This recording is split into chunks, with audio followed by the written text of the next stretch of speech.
용언 이어서 보도록 하겠습니다. 본용언과 보조용언에 대해서 배울 건데 저번 시간에도 한번 문제 풀면서 나왔었죠. 1번과 2번의 예문에 보자의 차이점을 한번 생각을 해볼게요. 1번에 쓰인 보자는 오늘은 새로운 음식을 먹어보자 했을 때 보자입니다. 여기서의 보자는 뭔가를 시도해본다는 의미거든요. 오늘은 새로운 음식을 먹자에서 보자를 뒤에다가 붙인 거잖아요. 그러니까 이 보자는 사실 없어도 상관이 없죠. 우리 먹자 이렇게 말하면 되니까. 그리고 앞에 나오는 이 먹다를 빼고 오늘은 새로운 음식을 보자 하면 기존의 이 문장의 의미와는 달라지게 되죠.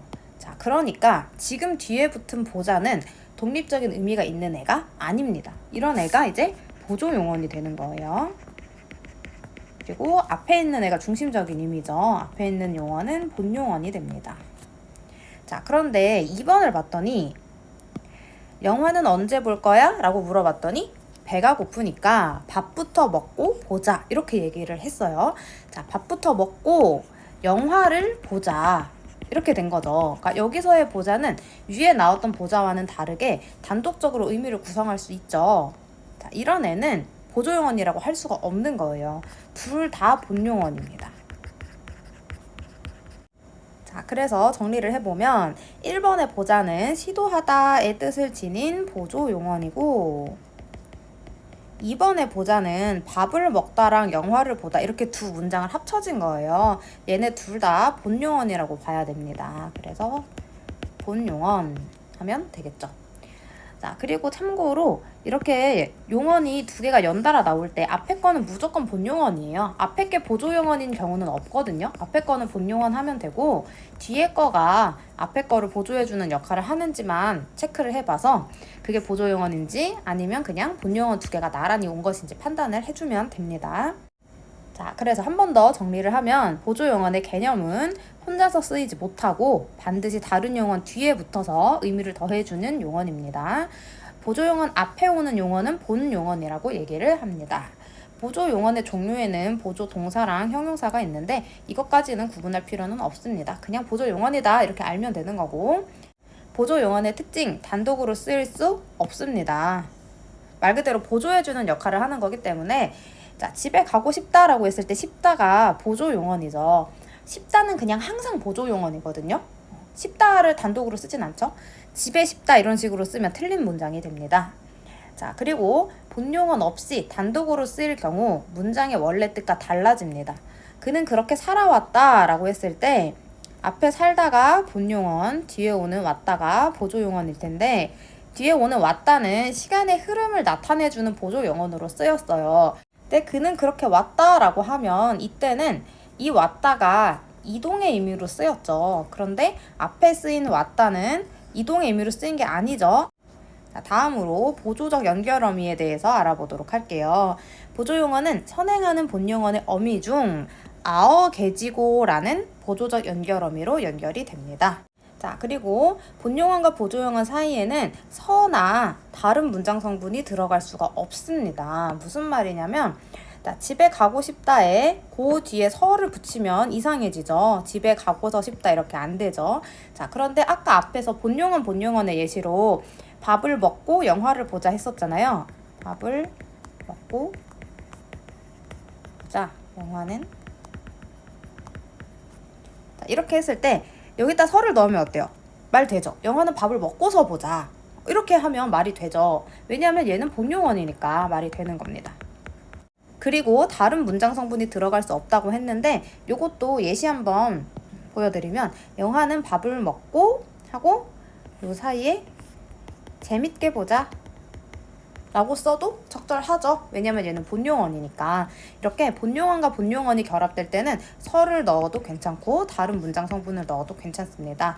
그런데 얘처럼 본용어과 보조용어 사이에는 서도 안 되고 다른 문장 성분도 들어갈 수가 없습니다. 자, 45번 한번 보겠습니다.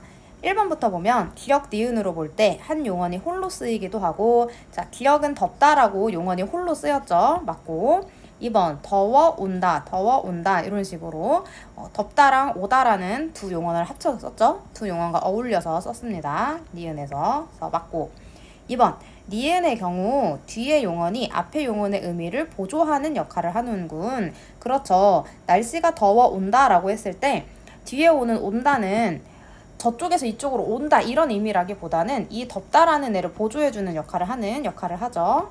보조 용언입니다. 그래서 2번 맞고.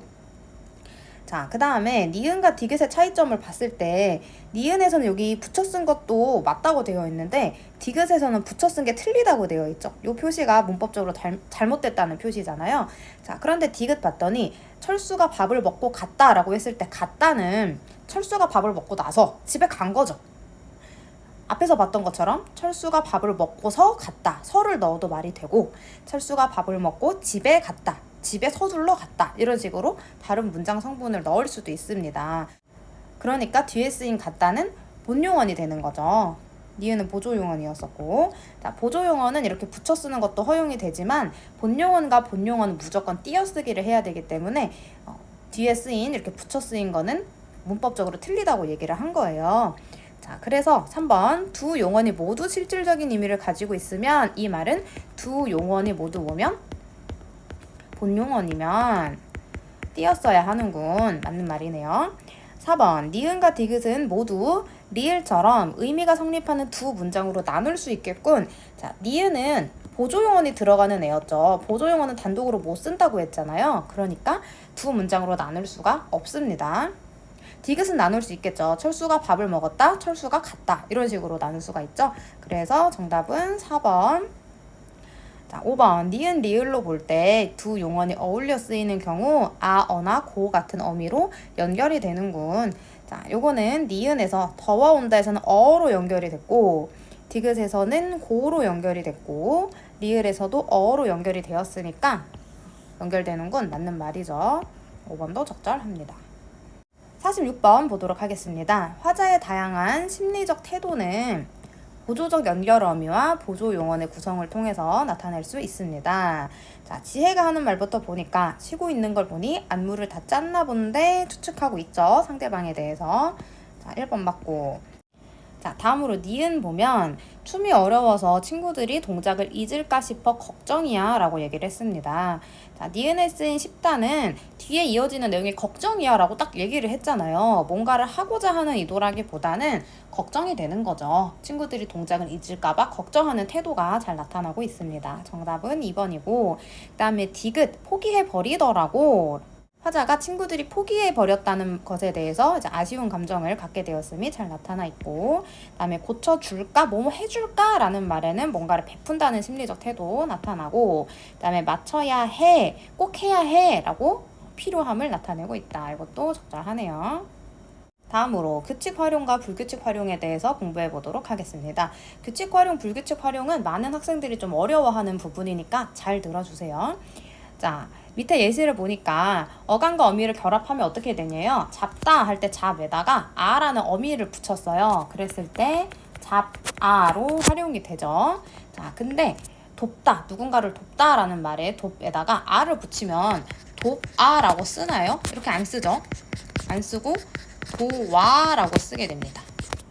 자, 그러면 지금 두 개의 차이점을 보면 둘 다 어간의 받침이 비읍이고 뒤에 아라는 어미가 온 거는 똑같은데 위에 거는 잡아가 그대로 그냥 붙여서 쓰면 되는데 밑에 거는 형태가 지금 변화를 했죠. 그래서 이 앞에 거는 규칙 활용, 밑에 게 불규칙 활용 이렇게 되는 거예요. 조금만 더 자세히 보면 도와 할 때 와의 구성을 한번 생각을 해볼게요. 와는 반모음 오에다가 아를 합친 말이었죠. 우리 의문할 때 배웠었죠. 어간 받침 비읍이 반모음 오로 바뀌었다고 보면 되는 거예요. 그래서 얘는 어간이 변화한 불규칙 활용이 되는 겁니다. 어간이 바뀌는 불규칙 활용이에요. 자, 그 다음에 그 밑에 것도 볼게요. 벗에다가 어를 붙이면 버서되죠. 자, 그런데 짓에다가 어를 붙이면 지어가 됩니다. 자, 그래서 얘도 위에 거는 규칙 활용, 밑에 거는 불규칙 활용이라고 보면 될 거고, 자, 어디가 바뀌었냐면 어간 받침의 시옷이 탈락을 했죠. 그래서 얘도 어간이 바뀌는 불규칙 활용이라고 보면 되겠습니다. 자, 그래서 밑에 정리를 해보면 어간과 어미의 형태 변화가 없으면 규칙 활용, 형태 변화가 있으면 불규칙 활용이라고 생각을 하면 되겠습니다. 자, 조금 더 자세하게 보도록 할게요. 위에서 봤던 것처럼 규칙 활용은 형태 변화가 없으면 일단 다 규칙 활용입니다. 그런데 형태 변화가 있더라도 보편적인 의문 규칙으로 설명되는 경우는 얘도 규칙 활용에 들어가요. 그러니까 규칙 활용은 형태 변화가 없을 때랑 리을이 탈락할 때, 의가 탈락할 때 이렇게 딱 세 가지입니다. 그러니까 그냥 외우면 돼요. 리을 탈락, 의 탈락은 규칙 활용이야 를 그냥 외워놓으세요. 그리고 이거 말고 뭔가가 탈락하거나 어간이나 어미가 변화하는 부분이 생기거나 하면 다 불규칙 활용입니다. 다음으로 불규칙 활용에 대해서 보도록 할게요. 자, 첫 번째 거 시옷 탈락했죠. 이런 것들은 그래도 찾기가 쉽습니다. 자, 시옷이 있었는데 활용형이 없으니까 시옷이 탈락했구나. 시옷은 어간 부분이니까 어간이 변화하는 부분이겠죠. 자, 듣다의 듣에다가 어를 붙이면 들어가 되죠. 디귿이 리을로 교체가 됩니다. 그래서 얘도 어간이 바뀌는 불규칙이라고 보면 되겠고, 그 다음에 돕다, 눕다 같은 경우는 도와, 누워 이런 식으로 바뀌죠. 요것도 비읍이 바뀌는, 어간이 바뀌는 불규칙 활용입니다. 자, 그 다음에 이제 얘가 조금 헷갈리고 중요한 부분이에요. 왜냐면 앞에 나왔던 다른 애들은 그냥 보면 알거든요. 밑에 푸어 같은 경우도 우가 없어졌네? 우 탈락이네? 하면 어간이 바뀌는 거잖아요. 자, 그런데 흘러 같은 경우는 많은 학생들이 흐르도 형태가 변했고 어도 러로 변했으니까 어간이랑 어미가 다 바뀐 거 아닌가 이렇게 잘못 생각하는 경우가 너무 많아서 주의를 하라고 얘기를 하고 있는 겁니다. 자, 얘는 어떻게 바뀐 거냐면 흐르에서 르가 리을 2개로 바뀌어서 리을 하나는 앞말에 받침으로 가서 흐를 만들고 리을 하나는 어미 쪽으로 가서 여기다가 리을을 붙여준 거예요. 그러니까 바뀐 부분만 보면 르가 리을, 리을로 바뀐 거잖아요. 그러니까 얘는 어간이 바뀌는 불규칙 활용이라고 꼭 기억을 해주셔야 됩니다. 시험 문제에 어떻게 나오냐면 이렇게 여러 가지 예시, 요 앞쪽에 있는 예시들을 보여준 다음에 이게 어간이 바뀐 거야? 어미가 바뀐 거야? 어간 어미가 다 바뀐 거야? 이렇게 물어보거든요. 근데 많은 학생들이 틀리는 게 이 흘러나 일러 같은 거를 보고 어간 어미가 다 바뀐 거야? 이렇게 생각해서 틀리는 게 너무 많아서 그래요. 그래서 얘는 르가 리을 2개로 바뀌면서 요 리을이 뒤로 간 거예요. 어미 부분으로. 그런데 어쨌거나 바뀐 부분은 어간이 바뀐 거다. 어간만 바뀐 거다. 이렇게 생각을 해주셔야 됩니다. 아시겠죠? 자, 그 다음에 여기까지가 이제 어간이 바뀌는 경우였고, 어미가 바뀌는 경우는 뒤에 있는 어미만 바뀌니까 얘도 찾기 쉬워요. 자, 비로타 똑같고 어만 여로 바뀌었잖아요. 뒤에 게 바뀌었죠. 공부하 같은 경우도 뒤에는 어가 여로 바뀌었죠. 그래서 뭐뭐 하다 할 때 하 뒤에 어가 붙으면 다 여로 바뀝니다. 어미가 바뀌는 불규칙 활용이고, 그 다음에 푸르 플러스 어라고 했을 때 푸르러가 되죠. 어가 러로만 바뀌었죠. 그래서 얘도 뒤에 어미가 바뀌는 불규칙 활용이고, 오 플러스 어라에서 어라가 너라로 바뀌는 경우도 어미가 바뀌는 경우입니다. 자, 그 다음에 마지막 어간 어미가 모두 바뀌는 경우는 이렇게 히읗 받침으로 끝나는 애들 중에서 보통 이렇게 색깔 나타내주는 애들 있죠. 파랏에다가 아를 붙이면 파레가 됩니다. 히읗이 사라지고 부분도 아로 안 오고 레로, 예로 이런 식으로 바뀌니까 어간 어미가 다 바뀌죠. 파랗다, 파래, 하얗다, 하얘. 딴 애들도 돼요. 노랗다, 노래, 빨갛다, 빨개, 그렇다, 그래. 뭐 이런 애들 다 어간 어미가 다 바뀌는 부분입니다. 47번 한번 볼게요. 시옷 불규칙 용언에 해당하지 않는 거 찾는 문제네요. 시옷 불규칙 용언 찾을 때는 어미를 아나 어를 붙여보면 돼요. 자, 씻다에다가 다 빼고 어를 붙이는 거예요. 그러면 씻어 라고 되죠. 시옷이 살아있네요. 정답이 1번이네요. 자, 2번 다 대신에 어를 붙여서 발음해보면 이어가 되죠. 3번 긋에다가 어를 붙이면 그어가 되고, 4번 붙이면 부어, 5번 짓에다가 붙이면 지어 되죠. 자, 그래서 이런 식으로 규칙 용언인지 불규칙 용언인지 찾아볼 때 어를 붙이는 게 제일 간편합니다. 그 다음에 48번 적절하지 않은 문제 찾는 거고요. 이런 식으로 문제 많이 낸다 그랬죠? 어간, 어미, 어간, 어미 모두 바뀌는 걸로 구분을 잘 해봐라. 자, 1번부터 볼게요. 낫다는 나로 활용하므로 자, 앞에 있던 시옷이 탈락을 했죠. 어간에서 탈락을 했으니까 어간이 바뀌는 기억 맞습니다. 자, 2번 엿듣다의 듣이 엿들어의 리을로 바뀌었네요. 엿듣까지가 어간이잖아요. 어간이 바뀌는 거니까 2번 맞고, 그 다음에 3번 하다는 하여로 활용되므로 하에다가 아나 어 둘 중 하나 듣는 건데 얘가 이제 하여로 바뀌었죠. 어미 부분이 바뀌었으니까 니은에 해당한다. 맞습니다. 자, 4번 볼게요. 흐르다가 흘러로 활용했대요. 이게 니은에 해당한다 이렇게 얘기를 했는데 이거 아까 쌤이 주의하라고 했던 거죠. 흐르 플러스 어를 했더니 르가 리을 2개로 바뀌어서 리을 하나는 흐 밑에 붙어서 흘이 되고 리을 하나는 여기 어에 가서 붙어서 러가 되는 거라고 했어요. 그러니까 얘는 어간 어미 중에서 요 앞쪽이 어간이고 뒤쪽이 어미니까 어간이 바뀌는 활용이라고 해야 되죠. 그래서 얘는 기억에 해당한다라고 해야 됩니다. 답은 4번이고, 그 다음에 5번 파랏에다가 R을 붙였더니 파레가 됐어요. 앞쪽 뒤쪽 다 바뀌었으니까 디귿에 해당한다. 맞죠?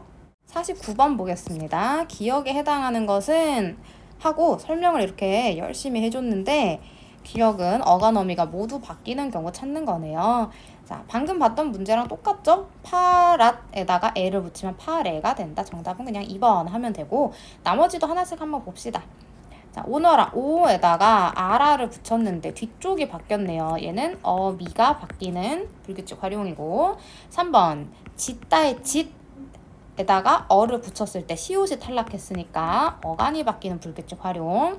4번 묻다의 묻에다가 어를 붙였을 때 물어가 된 거니까 어간 부분이 바뀌었죠. 그 다음에 5번 하에다가 아어를 붙이면 하여가 됩니다. 그래서 얘는 뒤에 어미가 바뀌는 불규칙 활용이 되겠죠.